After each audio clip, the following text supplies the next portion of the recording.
এই দাসদিওকে সম্পূর্ণ সাহসিকতার সাথে তোমার বাক্য বলিবার ক্ষমতা দাও। আরোগ্য দানার্থে তোমার হস্ত বিস্তার করো।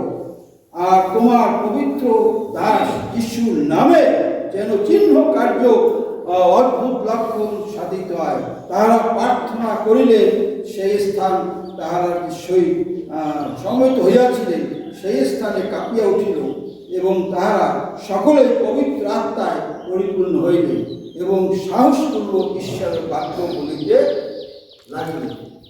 চাওয়া, তাই না? আঘাত করছে, তাদের উপর অত্যাচার নেমে আসছে।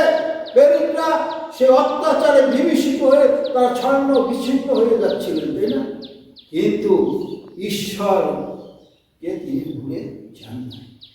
তারা প্রার্থনা করেছিলেন এবং সেই স্থানকে করল কিসের জন্য? দ্বার খুলে দাও, স্বর্গ দ্বার খুলে দাও। আঘাত করছে তারা, শিষ্যরা, প্রেরিতরা, আর স্বর্গ দুয়ার খুলে গেছেন।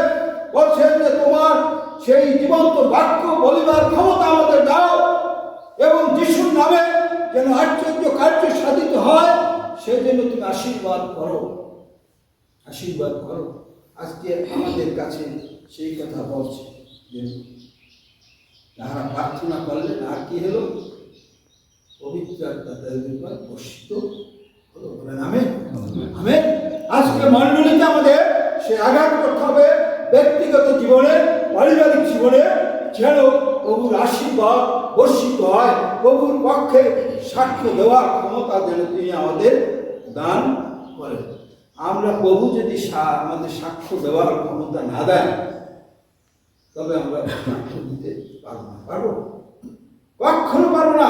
কাজে সেজন্য বলছে যে জেগে থাকো, প্রার্থনা করো যেন পরীক্ষায় না পড়ো। আমাদের যে পৃথক করা হয়েছে, আলাদা করা হয়েছে, তার তাৎপর্য আমাদের প্রত্যেকের বোঝা উচিত।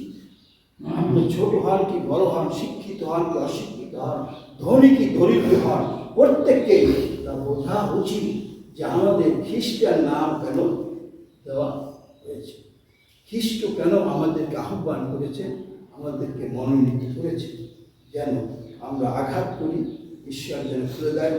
এই মণ্ডলী যেন একটা বিরাট মণ্ডলী হয়, এই মণ্ডলীর মধ্যে দিয়ে যেন অনেক আত্মাজয়ের কাজ হয়। এই জন্য এক চিত্ত না হলে হবে না। যদি রেষারেষি থাকে, দলাদলি থাকে, একজন আরেকজনকে দাবানোর জন্য যদি আমরা ব্যবহৃত হই, তো শয়তান তো সুযোগ পাবেই। শয়তান তো চায় যেন আমরা একজন আরেকজনের বিপক্ষতা করি আমরা, কিন্তু ঈশ্বর তো এই জন্য আমাদের আহ্বান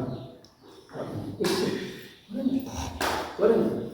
আমাদের এক চিত্ত না হলে ঈশ্বরের প্রাপ্য আমাদের মধ্যে নেমে আসবে। তাই আবার বলছি, আমরা ঈশ্বরের বাক্য আমরা বলছি যে না